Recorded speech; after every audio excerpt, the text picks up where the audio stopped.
What's up, guys? So here we go with another night of predictions for UFC on ESPN 7, Overeem versus Oleinik. But before I get into that, I just wanted to quick talk about the last event. And man, I gotta admit, guys, it's been 3 events in a row where it's just been horrible for me. I still have my average decently high at 62.4, but with these last 3, it has for sure dropped. Like, it seems like I have, really good events and then horrible events. Because, the last 3, it's been 6 out of 13, 5 out of 13, 6 out of 12. Before that, it was 8 out of 12, 7, 8, 11.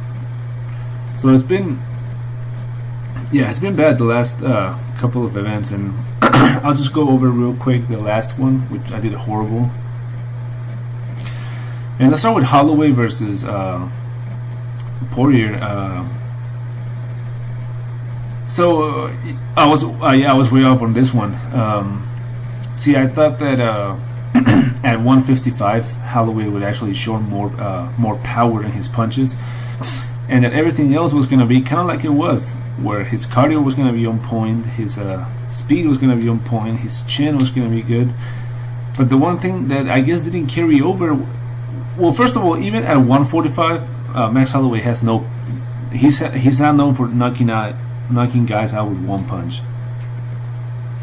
But I thought that at 55 he would maybe have more power with him, but not really. I mean, Dustin Poirier ate every single shot that Holloway threw at him.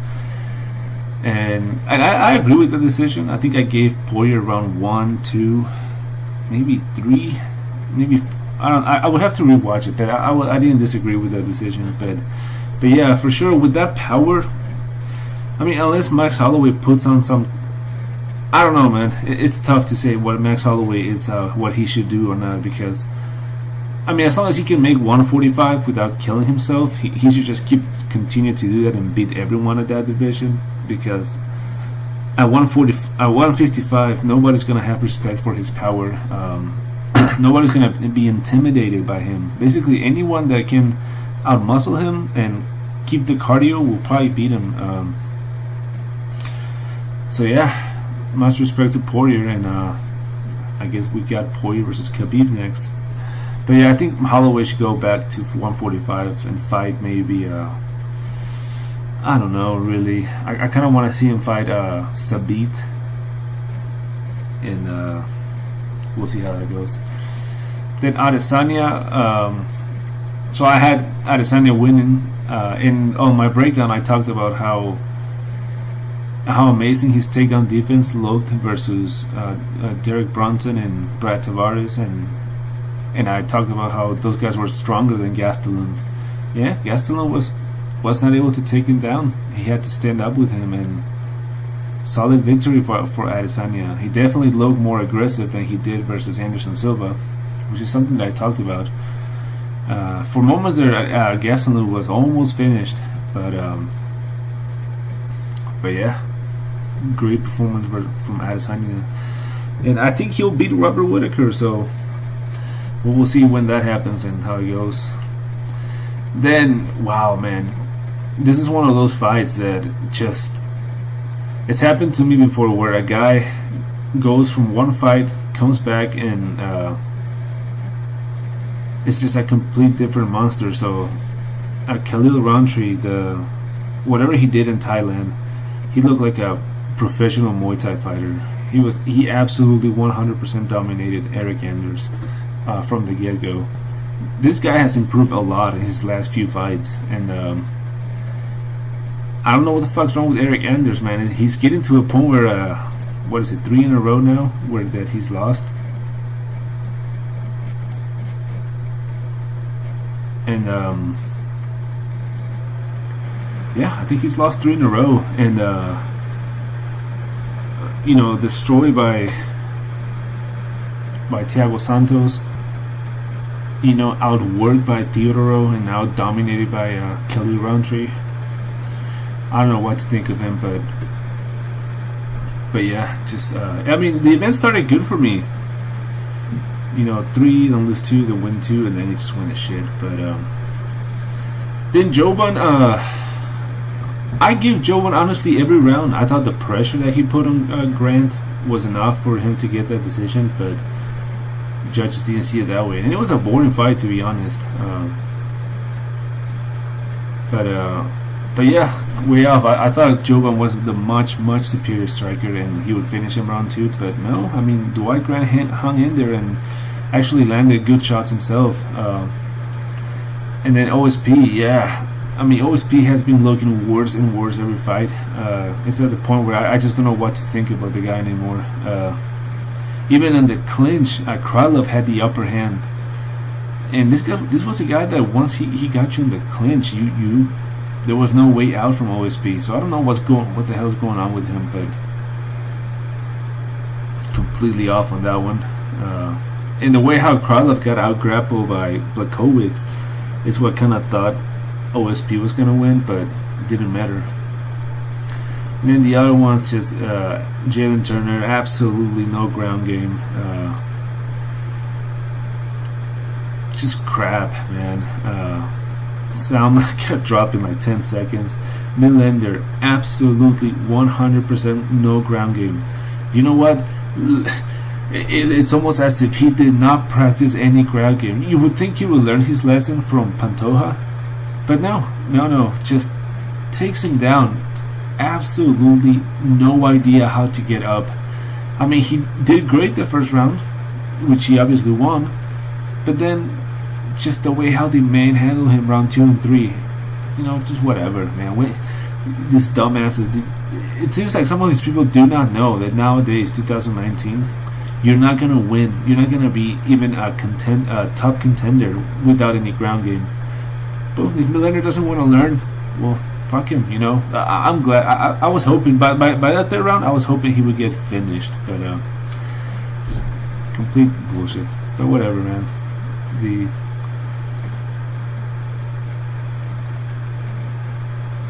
So now let's get to the fight this Saturday, and I'm only gonna do the main event on this. I mean the main card. So, I will say though, by the I'll leave that for the review. So Alexei Oleinik is taking this fight on just a few weeks' notice. If you watch his last 2 fights versus Albini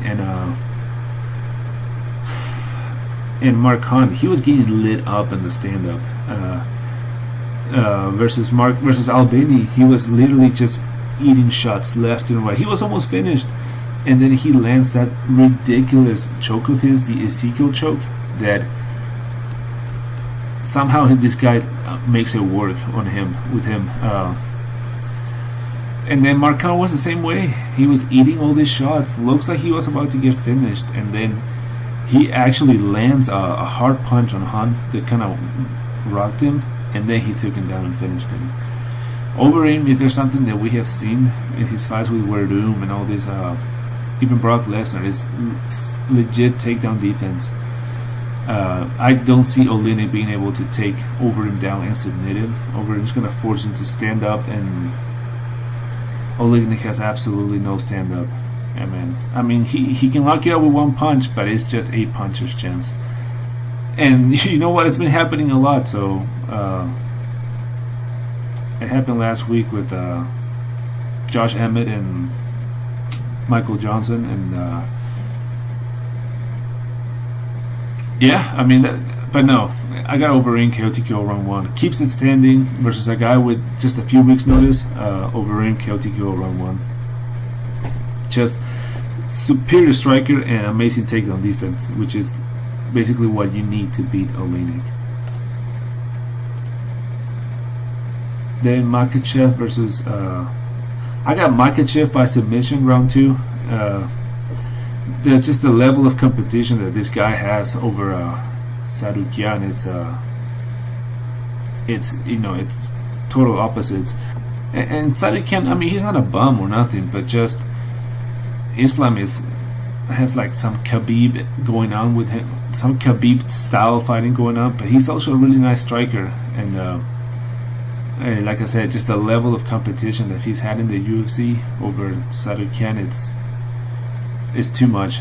And they're basically the same style of fighters, except that one has all the experience going on for him, and that is Makhachev. So I have him by submission round 2. This is probably like the biggest favorite on this one. So we'll see. Then we have Pavlovich versus Gom, and Pavlovich is coming from getting knocked out by Overeem, but I thought he was doing okay up until that one punch that he got dropped with. But Marcelo Gom, his stand-up, it's nothing impressive, nothing that Pavlovich hasn't seen before, and he's another heavy favorite. And here's the thing on this one: if there's something we learned on the last Russia event, is that the judges are even worse than Brazil. They will, even if this fight is close, or even if Gom barely won, do not be surprised if the judges give it to Pavlovich. So, and that's the thing, I don't see Marcelo Gom, even if he was to possibly win, on air quotes, I don't think it would be that much of a superior win. That I think Gom will have to finish him, or else the decision will go to Pavlovich. I mean, those Russians are real bullshit with their picks, like completely ridiculous. So, but even if that's the case, I don't think it's going to be something where the judges save the fight. I think Pavlovich overall is the better fighter, and will take this to a decision. I think it will be kind of a boring fight, but Pavlovich will outstrike him and just land the better stuff, and the judges on his side. So Pavlovich by decision. Then you have Clark versus Ural Hulk, Ivan, whatever, and man, this guy's a monster too. I'll be honest on this one. So 16-0-1. If you remember, I don't know if you were a fan of the fighter Thiago Silva, but this guy made him look like an amateur. Completely dominated Thiago Silva on the ground, which was Thiago's part of his strength. Was he was always good on the ground. It didn't matter. I think it's gonna be a complete destruction by Sterkov, KO round 1. And if you look at the guy, man, the guy looks like he's juicing as well.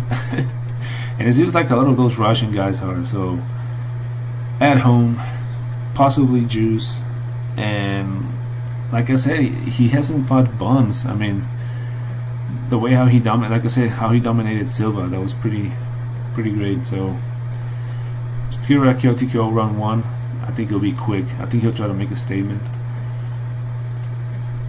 Then on this one, like I said, I don't mess with women's MMA, but what I've seen from Shevchenko and the fight that she's sisters with Valentina, they train together, and she's closer to being a Russian than it's her. All his wins are most by decision. All her losses are mostly by decision. So this looks like it will be a decision by Shevchenko. So what I'm gonna go with, Shevchenko by decision, just the better striker. And then we got Jotko versus Amedovsky. So Amedovsky is undefeated, and he's a slight underdog. And this is one where I think, once again, experience at level of competition, it's gonna be the deciding factor. I mean, if you look at Amedovsky's profile, it's just a whole bunch of nobodies that I've seen him fight. Jotko, has Brad Tavares, Uriah Hall, David Branch, so top level guys. And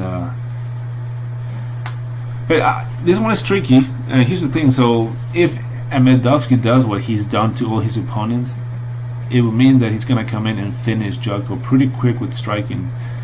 And if that was to happen, I would not be 100% surprised. But just, again, a lot of times the level of competition makes you look that good until they actually put you with the world-class fighter. And, that's what Jotko is. So I have Jotko by decision. None of the guys that Amedovsky has fought, I don't know which one of them can make it in the UFC. So, yeah, Jotko by decision. But wouldn't be surprised if he stays undefeated as well. So here's my prediction summary. But I will say though, by Friday night I should have all my picks ready. So if you have a question about any particular one, just leave it in the comments and I'll answer. But so I have Overeem KO round 1, Makhachev submission round 2, Pavlovich by decision, Dirkov KO round 1, Shevchenko by decision, and Jorko by decision. Alright guys, have a good one.